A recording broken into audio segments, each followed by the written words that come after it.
In this episode, we revisit the F-2020 and revive it again a year later. And I got some special guests. Iron Horse Garage. How's it going, everybody?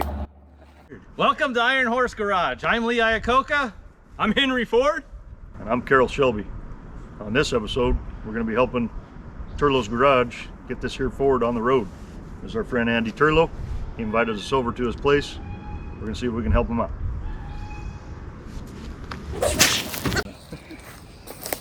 All right, well, the last time this was running was when I parked it back here, and I stole parts off of it to go on the 81 Granada for Dirtfish last year. So I don't even know, I don't even remember what kind of conditions this got lived in. Let's take that out of the way. Wow, yeah, I think I'm missing a nut on here. And there's some evidence of mouse droppings, of rodent activity. There might be squirrels. There's lots of squirrels around. Blame it on the squirrels. Yep. Maybe it's that one squirrel guy that's always commenting on everybody's videos. I think the first thing we got to do is put the carburetor back on. This was I got a, oh, gasket's broken. Ah, well, that'll be fine. There's a phenolic carb spacer and a custom adapter I'd made to eliminate the EGR valve. Now it's not going to go back on. There's not a single part of this truck that didn't have some kind of problem. At some point, the engine had lost a rod and tore up the oil pan. So instead of buying a new oil pan like I should have, I just welded a patch panel on the one that was on here. Should be able to just drop this on. I think it goes this way. All right, what size wrench do we need? Henry Ford? What do you think, Henry? 10. I'm thinking 7/16. A 10 millimeter, there you go. You heard it here first. I think 7/16 and a half is what those take.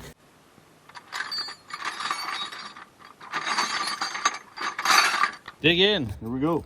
Right from China. Yeah, Henry Ford suggested a 10 millimeter, but Henry Ford's been drinking. 'Cause I'm thinking it's a 7/16. You can say what you want about Harbor Freight tools, but what I like about them is the no hassle warranty. You break these suckers, you take them in there. I've never had no problem getting these things exchanged. There's another one. There's another vacuum port in the front. I think I had these both set up so that this carburetor could be switched easily. That way I only need one carburetor and one battery for 2 cars. There you go. Yeah, this is way better fixing cars with you guys here. Oh yeah. I don't even have to get dirty. Yeah, that's great. Harbor Freight plug. We run up and grab the battery.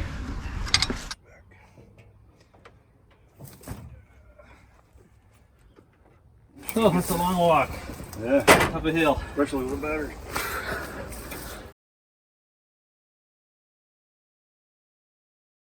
Good battery. Comes with the go handle.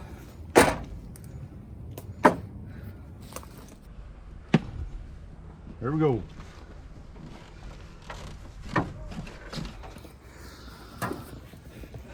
I traded a PT Cruiser with a blown head gasket for this. Really? Yep, which seemed like a good deal at the time, except the front axle leaked, the rear axle leaked, the transmission leaked. The transfer case was actually clean and looked like it had been recently rebuilt. That was the nicest part of the truck, so of course that's the part that broke. Dash lights didn't work, the tail lights didn't work. Brakes didn't work. I took the left rear wheel, had no hardware in it. Wow. And the brake drum, nothing. You know where that carburetor was adjusted before when you pulled it off? Did you rebuild it or? I did nothing. I pulled it off, put it on the Granada, it worked. I left it. And it worked better on this, better than the 650 double pumper that I had. What size is this one? I think this is a 600 CFM. Okay. Edelbrock. We might want to leave the screwdriver out just in case we need to adjust this thing a little bit, possibly. Yeah, maybe. You know how to adjust carburetors? I'm fair at it. I can get them at least to a point where they'll run, you know what I mean? You see if it'll crank over? Yeah. Oh. It'd help if I had the keys. Oh, always something. When the stars are aligned and everything goes perfect, this thing will fire instantly. Because that's the way it always goes in the garage or in the wilderness. Fuel pump is rolling. Fuel pump's on, that's a good sign. The window goes down. We're halfway there.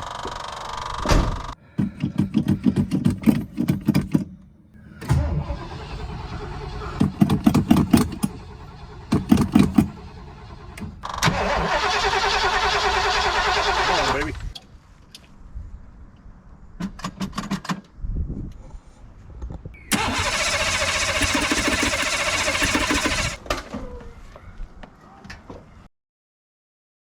We're not in Idaho anymore, Dorothy.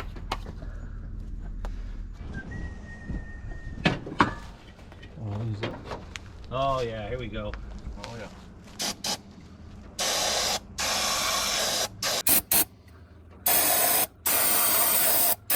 Should be good. You want to work the starting fluid can? Sure. If this don't do it, I don't know what will.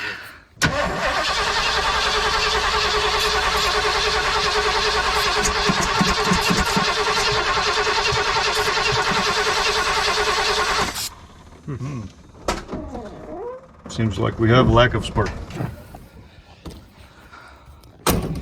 Any spark or anything?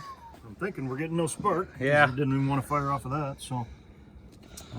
It ran when parked. Yep. But doesn't everything. Everything for sale anyway. Uh-huh. Yeah, looks good there. What's this? What do you got? Pulled out just a little bit. I wonder if that was connecting with that bracket there, because you got kind of a bare wire here. Expert wiring job. There's looks like that might be some chew marks there on this wire. Give it a shot again. Yeah, see what happens. All right, come on. Oh, she's loyal. Yeah. Nice. Wow. Is there a bare wire? I believe so. Now that's how you really work on trucks. Get down in there.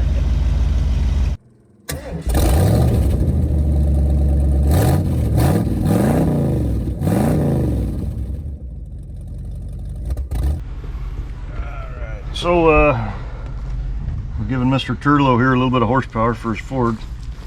We're putting these bad boys on. So these are performance enhancing stickers. Yep. Obviously, you could tell in the lawnmower video how much horsepower we gained. So, the sky's the limit with these bad boys. I'm gonna say 10 horsepower.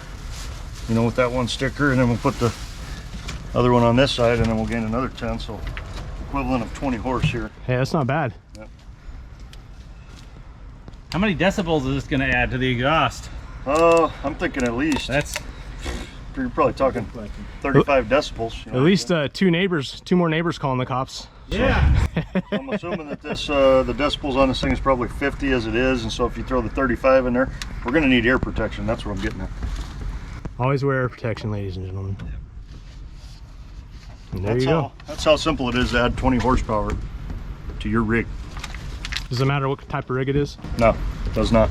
That's a good deal.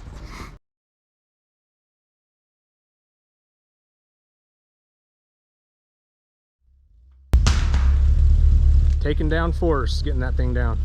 Don't worry, this truck can handle it. It's a F-250. Thing can handle anything.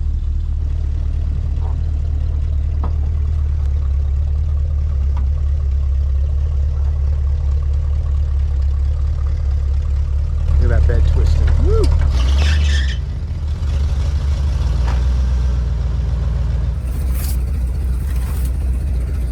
Getting road legal here. So the transfer case is still stuck in 4 low. So as long as I unlock the front hubs, it should be good enough.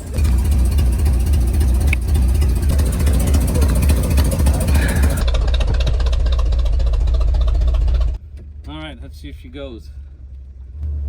You gotta burn out the cobwebs. Oh, shifted. That you can hear the whine from the transfer case. I wonder how many spiders are in here. Oh, look at that. Oh yeah. Oh, I don't know if I can turn them off. Uh-oh. We got brakes? More or less. Oh yeah, good. Stops even, that's like a bonus. Just tell everybody that whine is a supercharger. That's the blower whine. I want to say this was a full tank of gas when I parked it, but I don't remember. How long ago did you park it again? It was over a year. It was probably 14 months ago, I think. Somewhere around there. Fired up pretty nice for sitting that long. Yeah, even with no carburetor on it for over a year. Miracles do happen.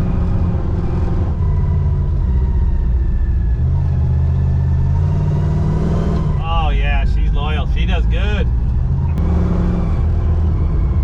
Cherry bombs. Probably just blowing out some gunk.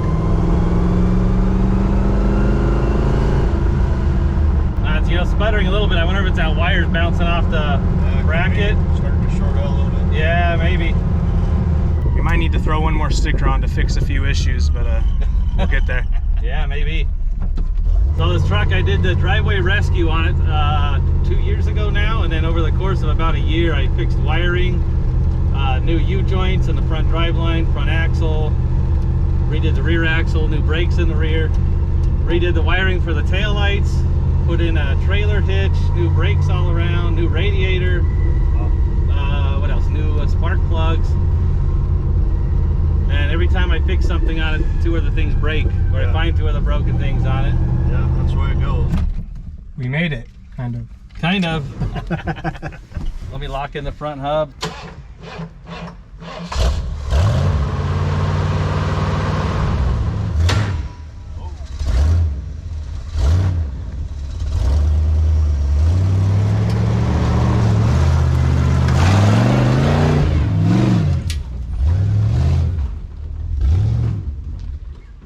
On the road again.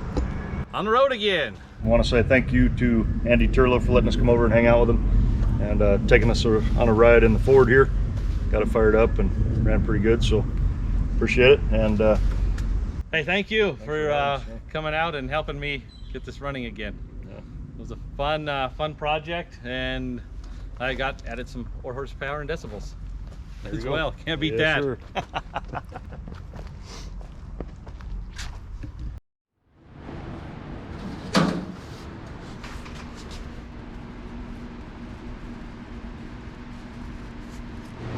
So we got our invoice worked up for the weekend with Andy Turlo over at Turlo's Garage, and just a few items that we had to bill him for to pay for our time hanging out with him. So we have first carburetor install fee. So that's going to be $765 fee on that. We did have a faulty wiring adjustment, $1,250 for that. We did provide a moral support test ride. That one is $1,800. We have a life endangerment fee for riding in that truck of his, $3,700 for that. We gave him some information on a micro SD card. That's $234. We did provide some stickers while we were there, $382 for those. And my wife sat in the truck for a couple hours while we messed with this stuff. So we do have a wife boredom fee, which is pretty spendy. So that's $8,600 for that. And we did cut you a good deal on the new friend discount, so we gave you a new friend fee of $1.05 there. And in our state, we charge 6% sales tax and a $19.95 shipping and handling fee.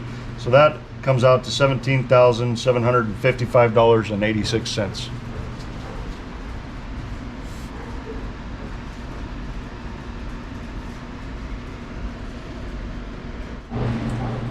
So we want to say thank you to Andy for your business.